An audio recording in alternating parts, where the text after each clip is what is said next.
Welcome to the Deep Dive. Today, you're joining us as we unpack the priorities and plans of Johnny J. Kidwell. Yeah, he's a candidate seeking re-election, at-large tribal councilor for the Cherokee Nation. Exactly. And we've got his platform laid out right here, Wow. offering a direct look at what he, intends to do. And what makes this particularly relevant, I think, for listeners is that it gives us a real-world example. The complexities of leadership within a large, geographically spread out community. Right. How does someone effectively represent diverse needs when their constituents are, well, scattered? How do they maintain connection, engagement across that distance? That's really the core of what we're exploring, using Kidwell's own words. Precisely. So our goal in this deep dive is to understand what motivates Kidwell to run again, how he plans to serve Cherokee citizens living outside the main tribal boundaries, Mm-hmm. his strategies for keeping Cherokee culture vibrant, and, well, his ambitions for expanding services for those at-large members. Okay. Okay, so let's dig into his reasons for seeking another term. So Kidwell states his main motivation is to continue advocating for at-large Cherokee citizens, building on nearly 4 years of work already. What's interesting here for you listening is seeing how a candidate frames their past accomplishments to justify, future plans. He specifically mentions initiatives he feels he's championed. Right. He talks about increasing scholarships, expanding healthcare services, improving community programs. Mm. And to make this more concrete, he gives examples. Which is helpful. Yeah, like the Cherokee Nation at-Large Mutual Assistance Program, the Enhanced Hearing Aid and Pharmacy Programs, and this new patient experience team, specifically for at-large citizens. That gives us a much clearer picture of his focus. It absolutely does. Moving beyond just generalities to specific programs lets us see where his priorities have actually been. He also mentions his background, Oh, yeah. highlighting his 20-plus years in the U.S. Coast Guard as like a foundation for his approach to leadership. Okay. This suggests a framework maybe built on service and perhaps a very structured way of addressing challenges, Yeah. That military background likely informs his perspective, yeah. Looking ahead, he says he remains committed to key issues: virtual health care, Medicare premium assistance, and funding for trade schools. Right. These seem to be the cornerstones of his ongoing platform. And if we connect this to the bigger picture, Hmm. these priorities, access to health care across distances, financial support for elders, opportunities for skills development, I mean, they address fundamental needs in any community. Sure. But for an at-large representative, the challenge is how these are delivered effectively to a population that's so spread out. Yeah. This raises a really important question for you to consider. How does he actually propose to maintain those crucial connections with constituents scattered all over the nation? That's the next layer, isn't it? How do you keep in touch? Kidwell emphasizes a multi-pronged approach. Mm-hmm. He lists phone, email, direct mail, and his website, linktr.e Johnny J. Kidwell, as essential channels. Seems like he's covering a lot of bases. What stands out, though, is the scale he mentions for some of these. For instance, his text alert system, he says it currently reaches over 5,000 people. Wow. That's a significant reach. It indicates a proactive effort, to keep constituents in the loop. And his website seems to be positioned as a central hub for information. He lists a wide range of resources there, Yeah. from legal aid and sponsorships to specific programs like the Cherokee Nation at-Large Mutual Assistance, Veteran Affairs support, Indian Child Welfare info. It's almost like a digital resource center. Exactly. By consolidating this information online, he's trying to overcome that barrier of physical distance, right? Make vital resources easily accessible. And the inclusion of details about healthcare programs, job opportunities within Cherokee businesses, scholarship links, even access to Cherokee language classes. Yeah. It really underscores this comprehensive approach. He also mentions actively using social media, YouTube. Pretty standard for elected officials these days, I guess. Yeah, it is. His stated goal: keeping all at-large Cherokees informed and connected. Sounds like a continuous effort in a digital world. It really does, and it highlights how representation is evolving, especially in our digital age, particularly when, traditional face-to-face community gatherings might be less frequent or even feasible for at-large folks. Your point. Now, shifting our focus a bit to another vital area, the protection and promotion of Cherokee language and culture. Okay, yeah. This is clearly an issue Kidwell seems passionate about. He asserts his voting record, demonstrates his unwavering commitment to this, Strong words. and he provides specific legislative acts and programs he supported to, back that claim up. Yes, and naming those specifics is crucial for listeners to understand the tangible actions he's taken.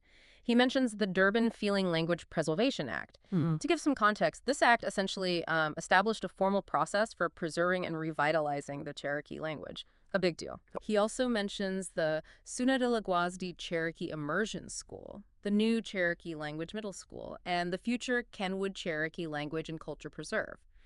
These aren't just abstract ideas, they represent real investments in the language's future. He also emphasizes his support for various language development programs, the Master Apprentice Program, teacher training, scholarships. Right. This demonstrates a commitment, it seems, to building capacity within the community to ensure the language actually thrives. And it extends beyond just the language itself. His support for things like the Cherokee Artists Recovery Act and the Historic Places Preservation Fund signals a broader dedication to preserving Cherokee cultural heritage overall. Even that resolution celebrating the syllabary's 200th anniversary, which, for you to appreciate, marks 200 years of a unique and vital written system for Cherokee. It demonstrates an awareness and celebration of fundamental cultural elements. What's particularly relevant for at-large citizens is his mention of helping to fund, expand, and deliver Cherokee language and history courses specifically to those communities nationwide. Yeah, that's a direct effort, bringing crucial cultural resources to people wherever they happen to live. Right. His pride in the council's accomplishments here and his emphasis on his voting record. It's significant. It suggests he views this as a core responsibility of his role, an area where he believes he's made a tangible difference. Okay. So, building on that idea of service and contribution, what are his plans for expanding and maybe creating new services specifically for at-large citizens in the future? He highlights a few key areas. Virtual healthcare is a major one. Right, aiming to provide quality medical care regardless of location. For a population spread so far apart, the potential to bridge those distances with healthcare is, well, significant. Absolutely. Overcoming geographical barriers to healthcare through virtual means holds immense potential for at-large citizens. His proposal to introduce Medicare premium assistance programs also directly addresses a big financial concern for many elders. And then there's the proposal to make voting easier. Yeah. An online portal, electronic forms, signatures. This could potentially increase participation, accessibility for voters who might live far from traditional polling places. Yeah, It kind of makes you think about how technology can reshape civic engagement. it really does. Streamlining voting could have a substantial impact on participation rates. He also reiterates his commitment to education, Yes. mentioning increasing the number and value of scholarships, including funding for trade schools and professional certifications. So focusing on both academic and vocational paths. Right, broadening the scope of opportunity. And he assures continued support for existing assistance programs like the At-Large Mutual Assistance, which provides, crucial aid in emergencies. Seems like he's aiming for a pretty comprehensive support network, addressing a range of needs. Yeah.